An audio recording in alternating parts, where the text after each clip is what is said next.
Time to get real, reality TV aficionados. Welcome to the Georgio Says podcast. I'm your host, the one and only Georgio Takanakis, and I'm here serving you the juiciest updates on all your favorite reality shows weekly, as well as the hottest pop culture trends, and even exclusive interviews that will leave you wanting more. This podcast will keep you on the edge of your seat. We definitely need to talk about this. The Georgio Says podcast starts now. Welcome to another episode of Georgio Says the podcast. It's Monday. Happy Monday to all of you. I hope you all had a very enjoyable weekend. It is a very hot. Actually, this whole week's going to be really hot. So that is putting a damper on my whole fall fashion wants and needs. But it's fine. I think we go through this every year and I just forget. And then it gets blistering cold out of nowhere. Anyhow, you know the deal. It's Monday. We need to talk about RHONY. Wow, last night's episode, you guys, I have some strong opinions as of right now with regards to Sai, because, you know, up until this point, I was cool with Sai. Like, I wasn't like dying for her, but I wasn't like, why is she here? Like, I kind of was just like, okay, she's like the cool chick, you know, like she's too cool for school. But last night's episode was very telling as to like who Sai is, and I have an opinion about it, but I'm going to get into that when I recap last night's episode. And I'm loving the names of these episodes. Like, last night's episode was called Well Healed, like well played.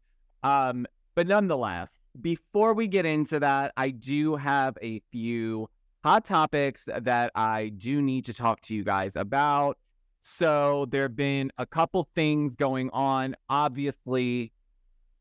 Well, firstly, I want to say that I understand that with Friday and Bethenny releasing her podcast with her sit down with Nene, I did discuss it on my TikTok, but I see a lot of comments where we're trying to just drag whatever we can from whatever old clip that didn't matter until now for some reason, which fine. I'm not saying I've seen the clips. You guys send them to me, but it's an old clip. And so I think what I wrote today on my TikTok around what I'm about to discuss was, are people not allowed to evolve? Like, are people just, they make a mistake and then that's it, and then they're done with? Like, I get it if someone continues to say they're going to do better and then they don't,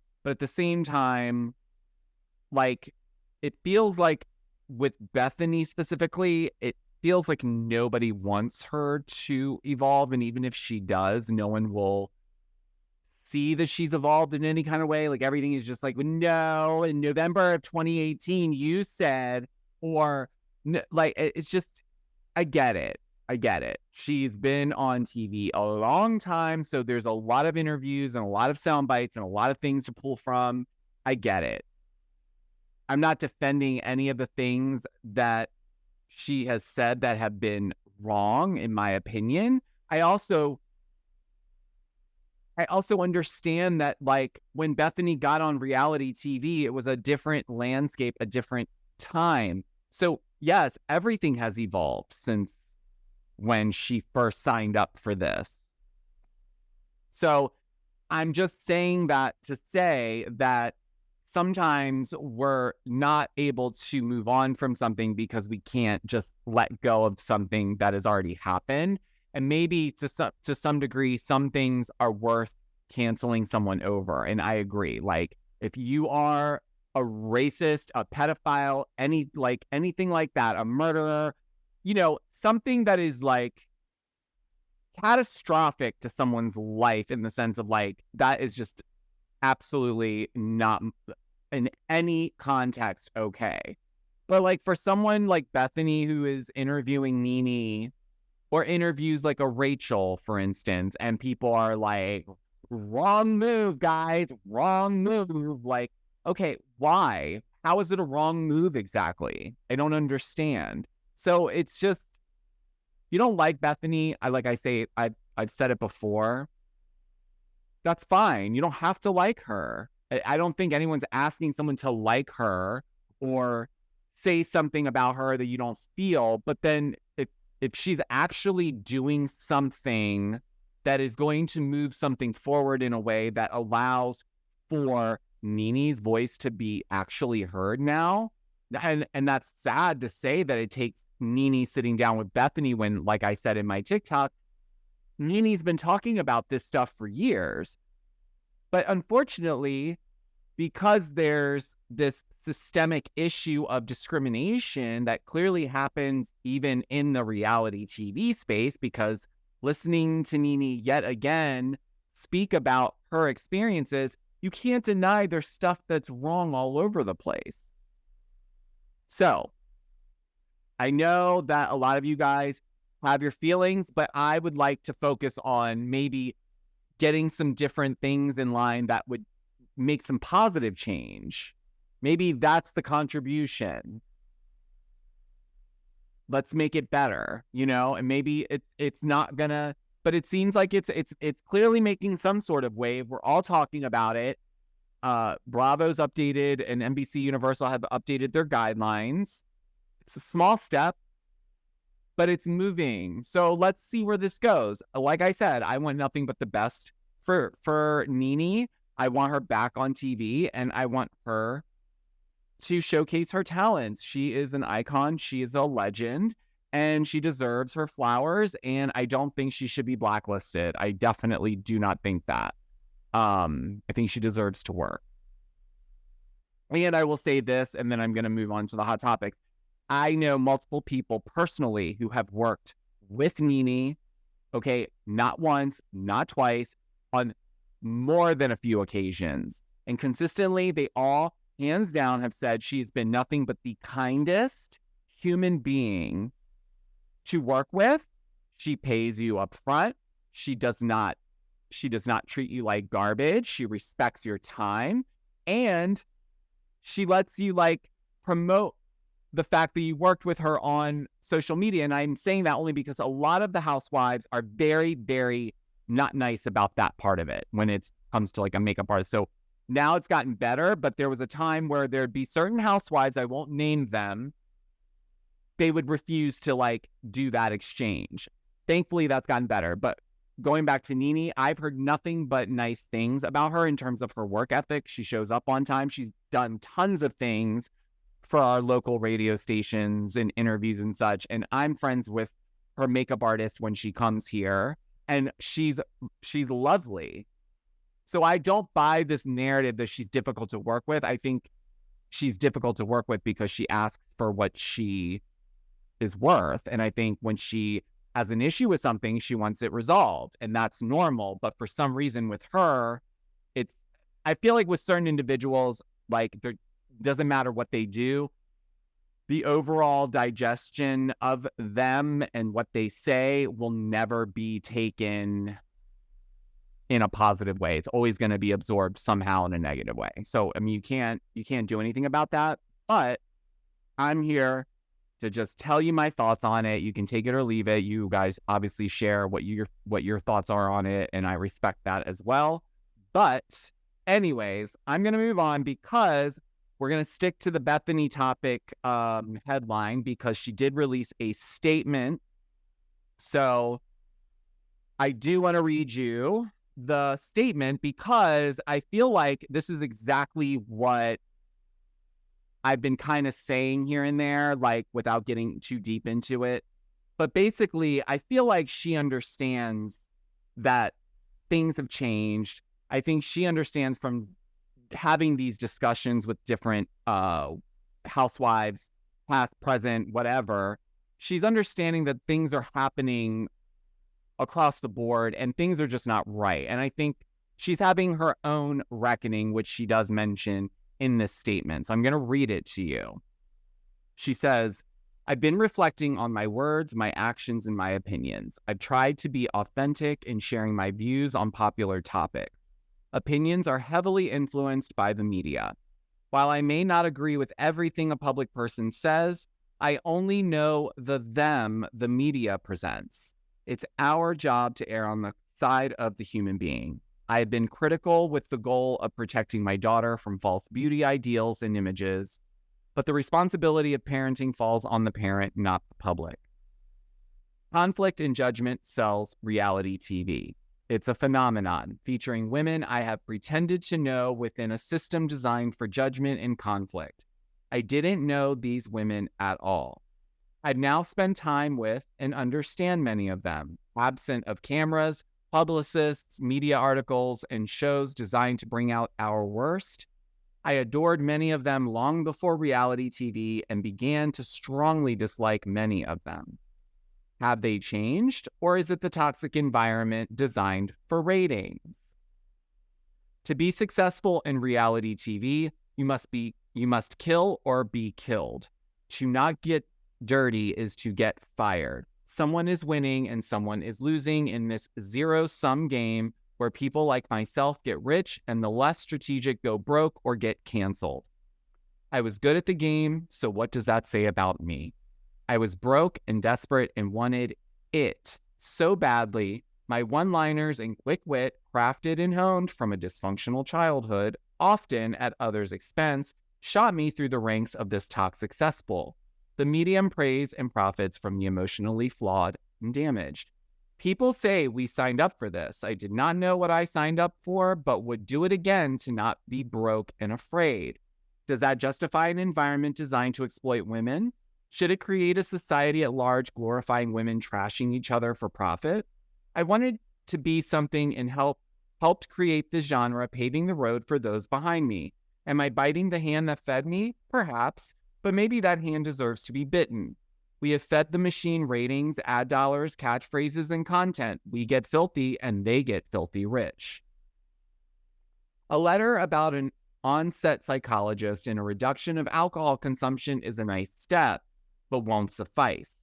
We peddle our wares and answer provocative polls and negative questions designed to tear each other down, setting a bad example for women and children. I am grateful for the opportunities this road has provided, and I intend to make it meaningful. I walked away from this 3 times. I recognize my part in it. I was in the middle of the swamp and its marquee example. I am sorry to people I have judged and criticized. I need to find the line between having a constructive discussion and expressing my opinion. I have not hired lawyers, nor am I suing facts misrepresented by the press. I have directed wronged talent and production members to legal representation and am fighting for systemic change in a damaged institution. The reality reckoning is true, real, and I'll lead by example and evolve for myself and for my daughter. This is not only a reckoning within an industry, but one within myself. Okay, so that was her statement in full. Now, obviously, there's a lot there. I did read this for my TikTok audience because I do understand it's a lot to read and process. But what I want to say about the statement is because, in my opinion, it was beautifully said, and it gives us, at least in my opinion, a great snapshot as to where Bethenny is in terms of her journey thus far. I think it also points out the fact that she understands that she has played into this dirty game and that it kind of has gotten her to where she is. I also appreciate that she says that she would go back and do it again. Not the dirty stuff, but the chance that she took initially because of the fact that she didn't want to be broke and she was scared. She needed to do something, right? That I appreciate because that's honest. And let's be honest, guys, a lot of people in that situation would have taken the same deal, and they do. And I think her point here is that for years, these women sign up to be on this platform, which, yes, does provide them a nice living. It provides them with more opportunities to make a nicer living. However, they're having to sell more and more of themselves or sell into a specific narrative. or play into these poll questions on Watch What Happens Live, it makes sense. I mean, when you look at it as a machine, this is what kind of makes everything go. I think the toxicity part has gotten worse over the years, in my opinion. I think that is clear to all of us when we watch a lot of these shows lately. Things have gotten dark. It doesn't help that things get fueled on like a Watch What Happens Live when these questions that are allegedly handpicked for people to ask. And therefore, how am I not to think that the way certain individuals may answer may be based on where they feel they want to be in terms of the, you know, how close they are in terms of if Andy will like them or whatever, you know? So all of that kind of plays into this. And so all I will say in conclusion with this statement is, look, Bethenny is an honest individual. I think she's entitled to learn and grow and evolve.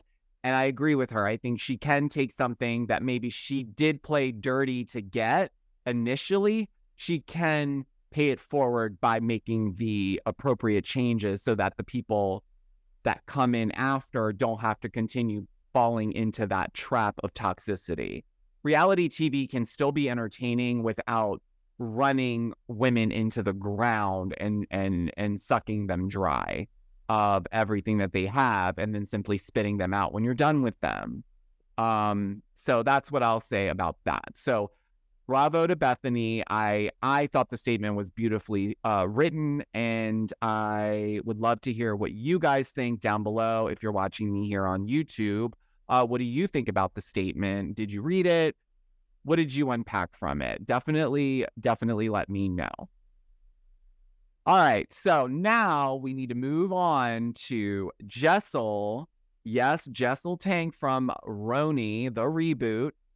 Well, Jessel, listen, I at first did not care for Jessel. I felt like she was an odd casting decision, only because it felt like she was coming off trying to give off a specific image. But now that I've watched the season, I've grown to really enjoy Jessel on the show. But then when we get to her appearance on Watch What Happens Live last night following the episode of RHONY, there was a question that came up where obviously Andy, you know, I mean, we're not new here. We know Watch What Happens Live is meant to kind of gear and stir the pot and create more headlines and all that stuff, right? But nonetheless, this kind of piggybacks off of what I just talked about with Bethenny's statement. But Jessel's asked by Andy, who do you think is the most overrated housewife of all time?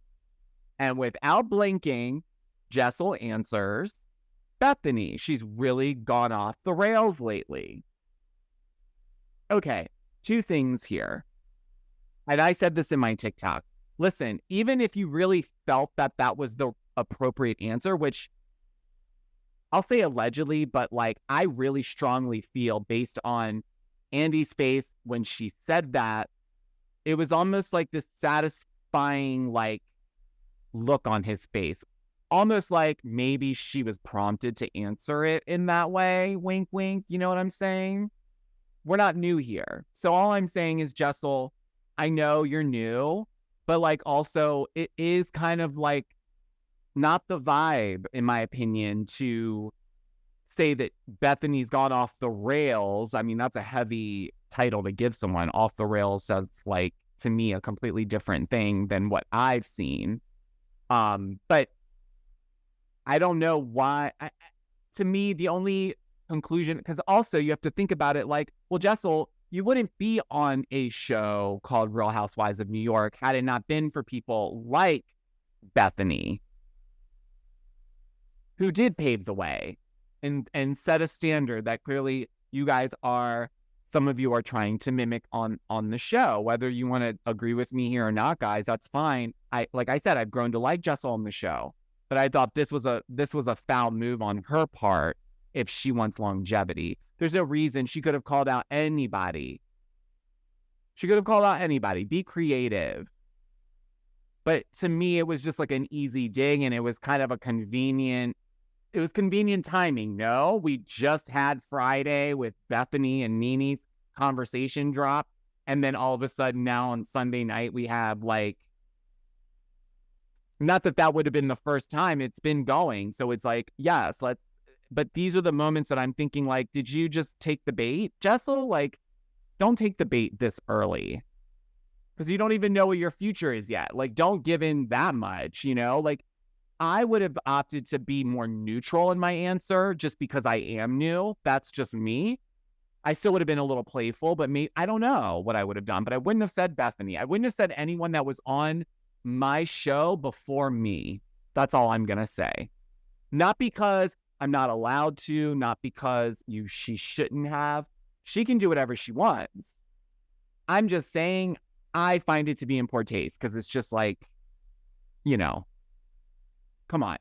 Like, you've kind of only been here 5 minutes. So take that with a grain of salt, I guess. But, let me know what you guys think. Do you think Jessel kind of stepped out a little bit by saying Bethenny was the most overrated housewife of all time and that she's gone off the rails? Well, I answered both questions. What did you guys think of the Jessel comment? And do you think Bethenny's going off the rails? So yeah, if you're watching on YouTube, definitely comment down below. Let me know what you guys think about both those things. But overall, I'm going to say that wasn't the best move on Jessel's part, but who am I, right? So that's all I'll say about that. That's my opinion. Yeah. All right. Well, lastly, we need to talk about the update regarding Real Housewives of Beverly Hills. Wow, I guess, the universe heard us because I know I've been saying since the entire time when we found out when they were initially going to be premiering Beverly Hills, which was initially November. Then we found out it was November 8th. I was like, wow, why are they building all these like storyline, like this Kyle thing out so far out? Well, I guess the editors heard us because the producers, the network, everyone decided that I guess we need to get Beverly Hills earlier. So Sutton apparently gave the tea and said that we are getting the premiere for Beverly Hills on October 25th, which means that we still are likely to be getting the trailer for Beverly Hills this week. Because last week we got the trailer for Potomac season 8, and that is premiering November 5th. So in my mind last week, it was naturally going to come this week anyway, but it looks like the premiere date's been pushed up. So that's a good thing. But I am excited for the trailer, but I'm also scared for the trailer, if that makes any sense at all. I'm not sure what direction they're going to be going in. I've heard a number of things here and there, but again, nothing has been really solid outside of the Kyle and Mo situation. Obviously, we know they picked cameras back up. So I don't know how they're angling this. Like I said, no one's really leaked anything specifically about the season, which I think is the part that scares me, not because they didn't leak anything, but because I'm worried that, does that mean that there wasn't anything worth leaking? Like, I don't know. Like, I'm scared in that way because, there's a lot of pressure, specifically after what happened with Scandal. These other franchises are starting to pick their cameras back up months down it's just, I get it, but I just get worried with Beverly Hills because we're not going to have Rinna this upcoming season, so that's already a shift. We have the newbie that's on the show, but again, like, they stopped filming a while ago, and then all of a sudden it was all about Kyle and Mo. So I'm not even sure what the dynamics are at this point or how they're going to edit anything, but I feel like the trailer is going to be centered around Kyle's like marriage and lack thereof, if that makes any sense. So, but I will absolutely definitely keep you all posted because I'll be probably recapping the trailer when it does drop this week. I really don't see why it wouldn't drop this week if they pushed the premiere date. Now, this is through Sutton, so they may hear Sutton say that and then say, no, it absolutely is going to stay where it was. But I have a feeling that Sutton wouldn't say that if it wasn't something that wasn't going to be confirmed. So, and shout out to TV Deets for the update. If you guys are not following TV Deets, you should absolutely follow them. They are the best place to go for updates on all your favorite reality TV shows. All right. So, yes. Definitely we'll be breaking down the trailer for Beverly Hills. Let's hope and pray that it's going to be good and that there's something to look forward to. I have a good feeling, though. I think we're all going to be really busy with all these new shows that are going to be premiering. So let's take a quick break. And when we come back, I'm going to recap RHONY, because last night, I'm telling you guys, I was a little pissed by the end of the episode with Sai specifically, and I'll tell you why. We'll be right back. Elevate your style and confidence with Taylor. They're on a mission to empower you to be your best self every day without the fuss over what to wear.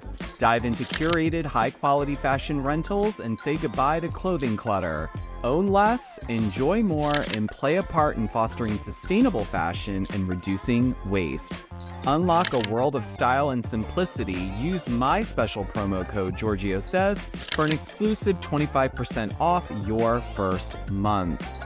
Join Taylor.style today and make every connection count with your revitalized confidence and style.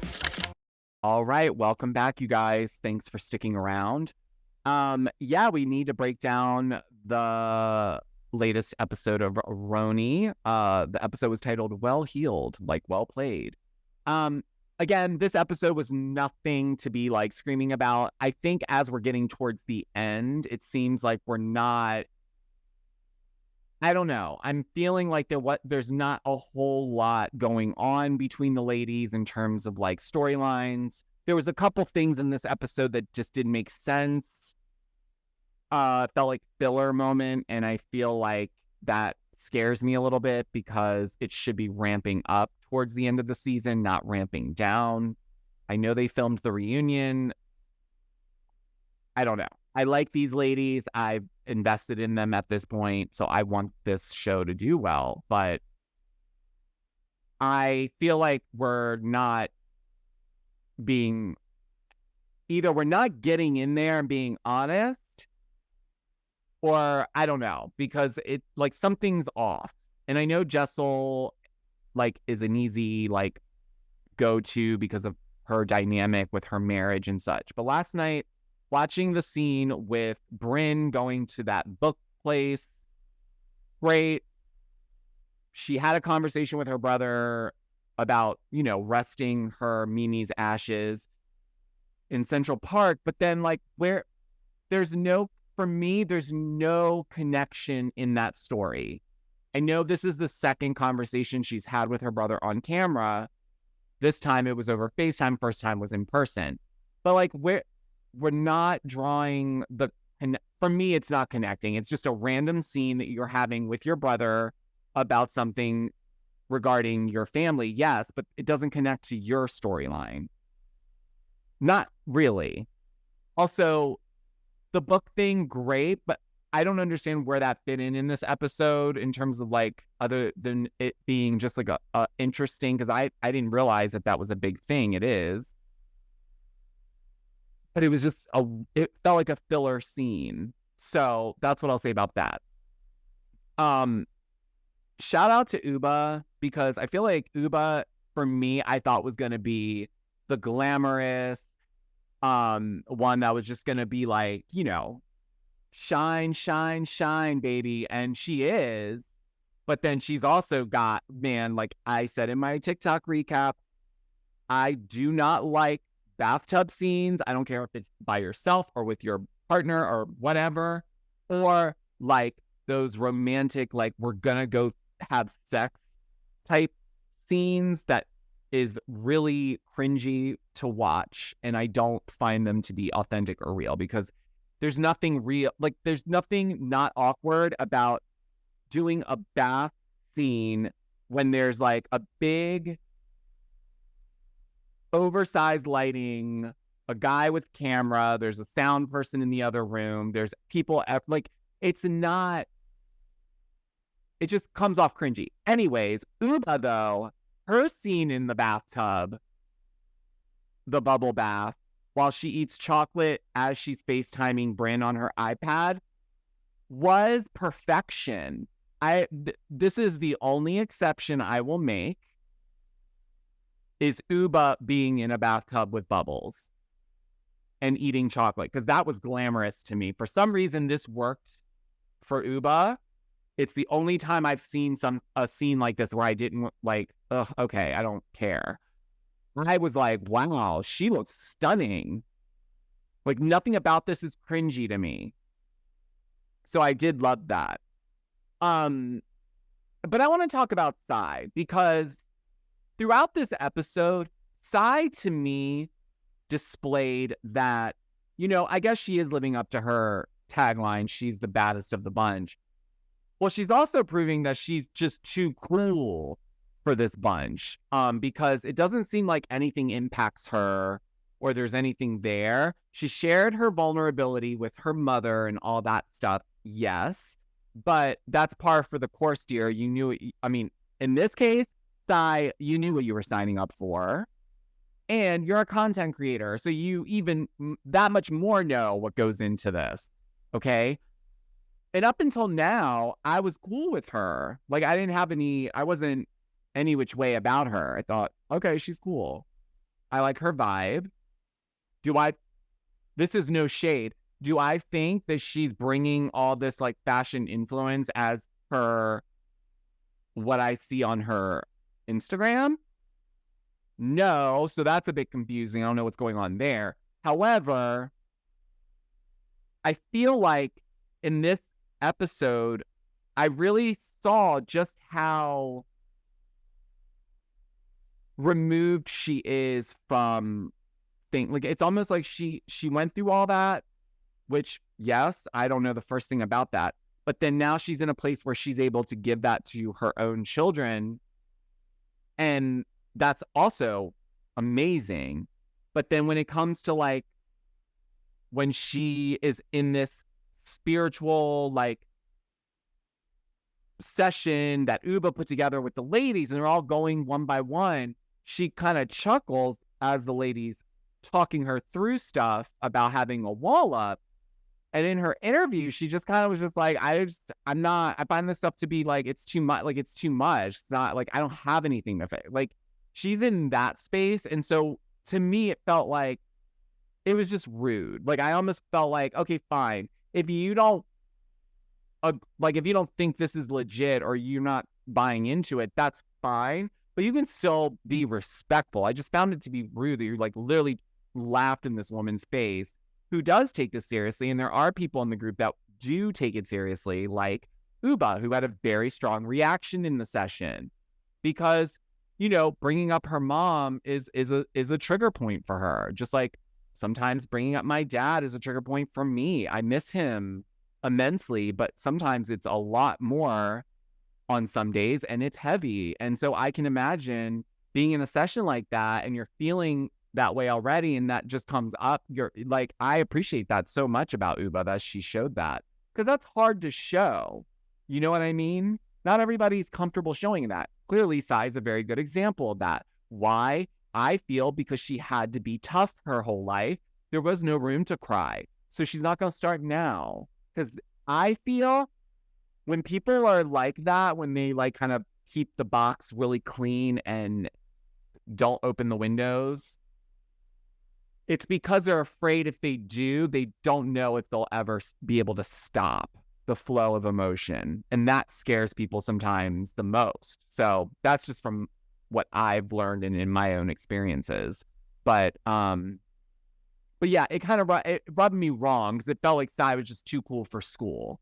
And it's just like, well, you're not. And like, you got to give and take a little bit. Like, I feel like she could have been more respectful.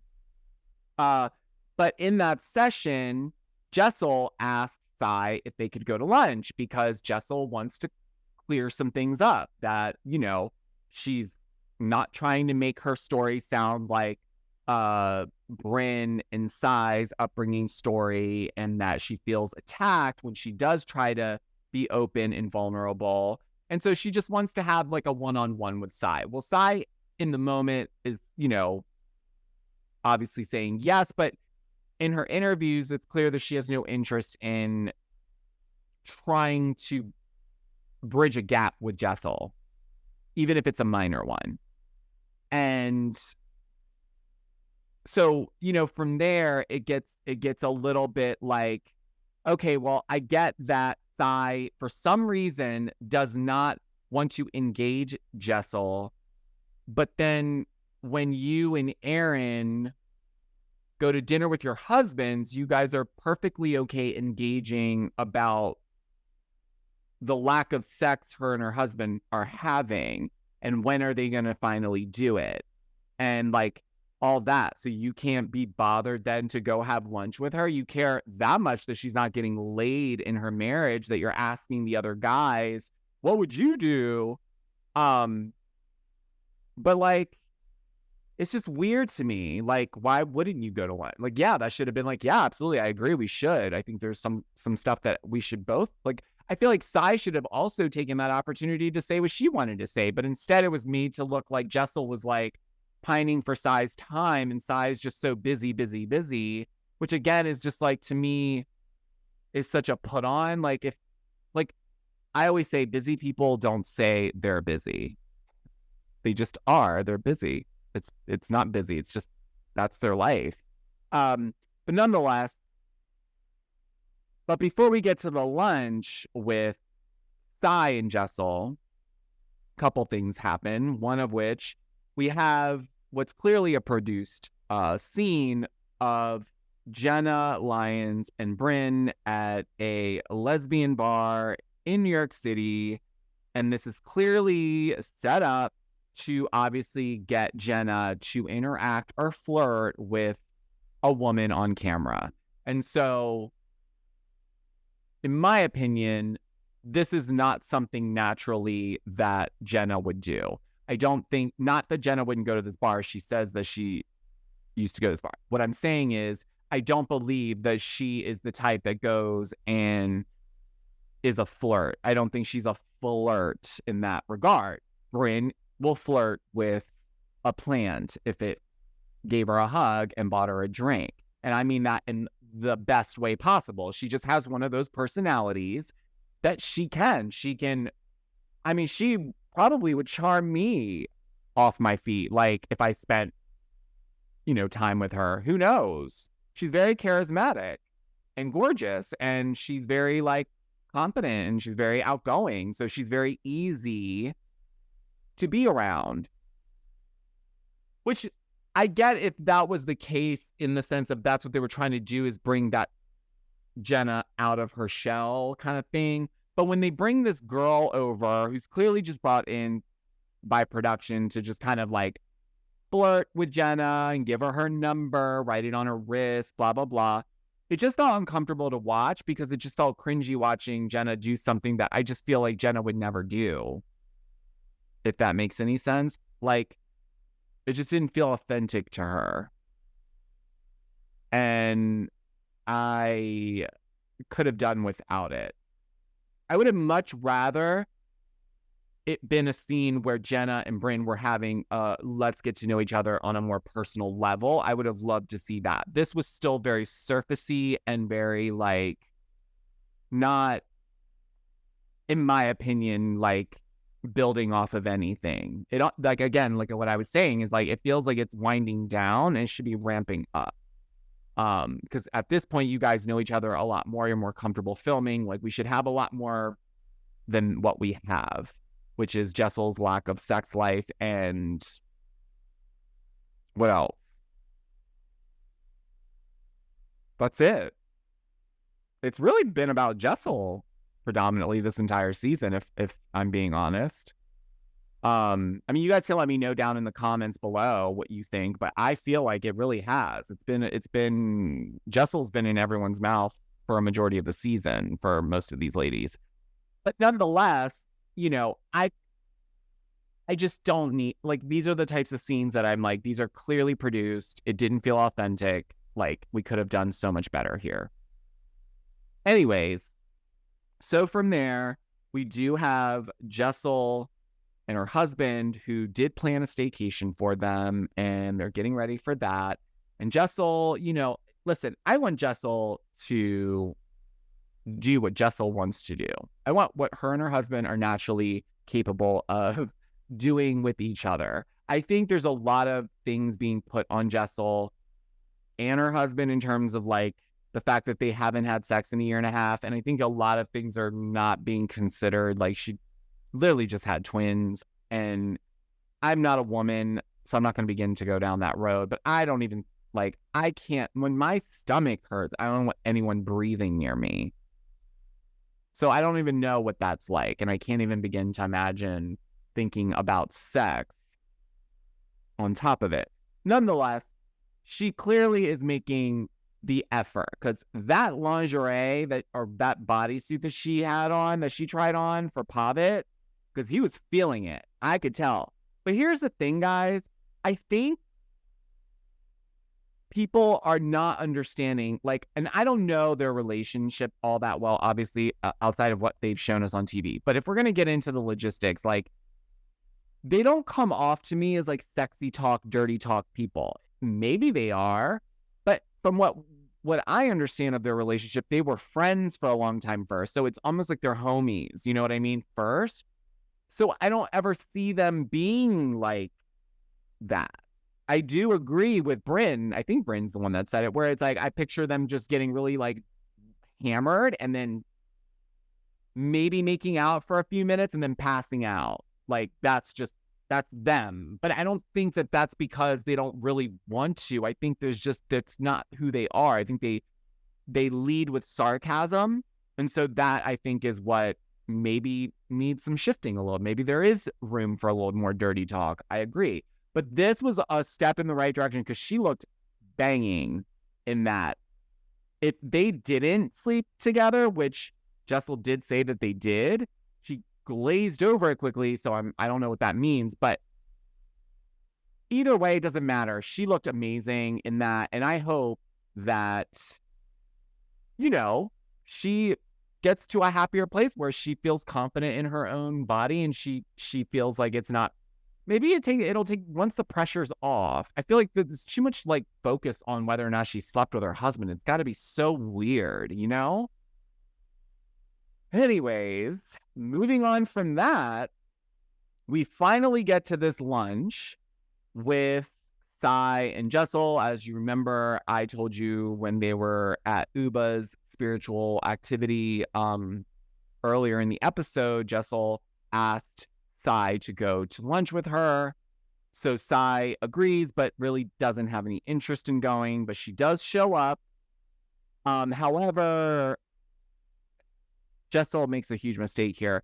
Jessel ends up being 41 minutes late, so that just pisses Sai off, because Sai's already not wanting to be there. Now she's there by herself for 41 minutes. Jessel comes in, and, the point of the conversation is, I think Jessel wanted to lead with, like, she wanted to ensure that Sai did not think that she was trying to meet her in terms of, like, the upbringing story, like, where she was, or try to make it sound like hers was just as horrible or whatnot, which is fine. And I appreciate it, because she apologized for maybe it did come off that way. And if it did, I am sorry, because it's not how I intended it to come off whatsoever. And I do believe that.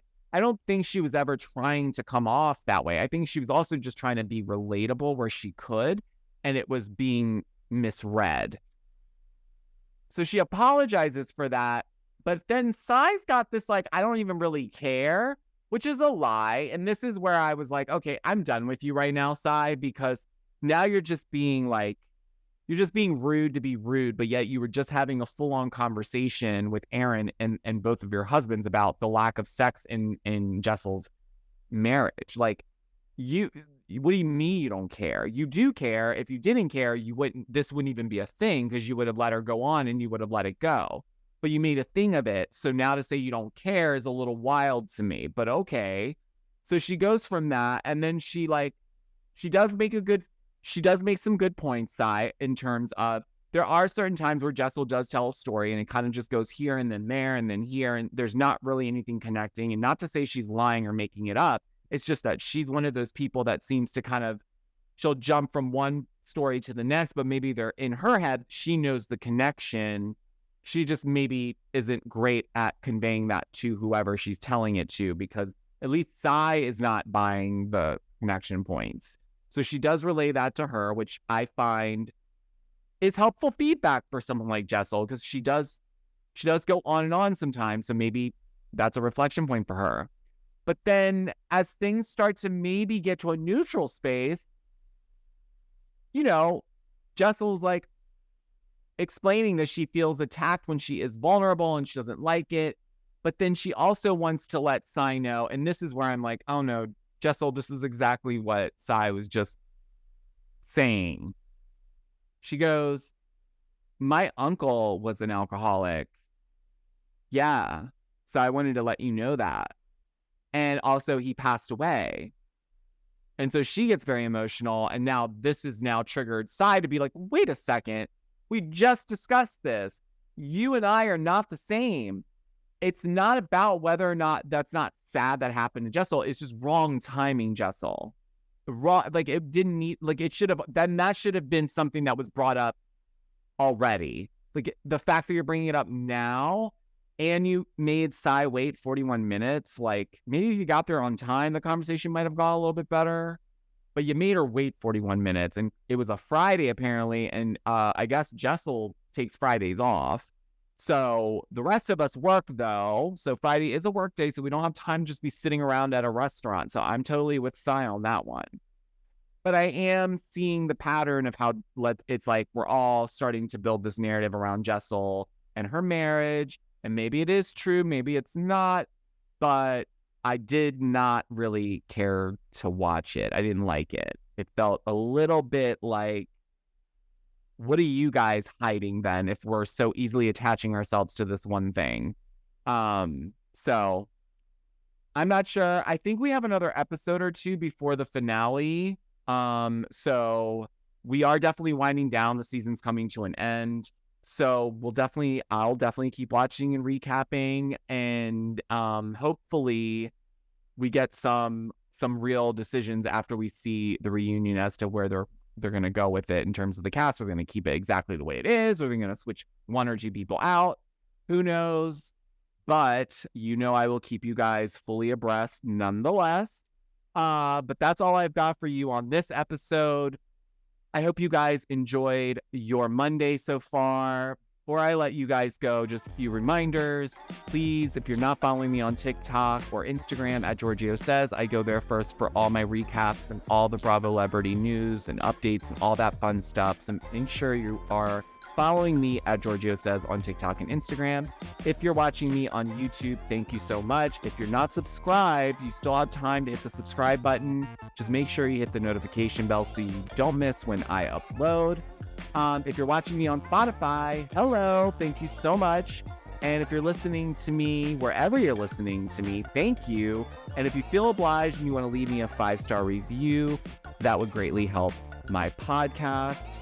Guys, I know this is going to be a really good week. I can feel it in my bones. I don't know exactly why. I mean, there's a couple things I have an idea of, but nothing confirmed. I just feel like it's going to be an awesome week. So I wish all of you the best week ahead. And until tomorrow, guys, I will talk to you on the next episode. Bye.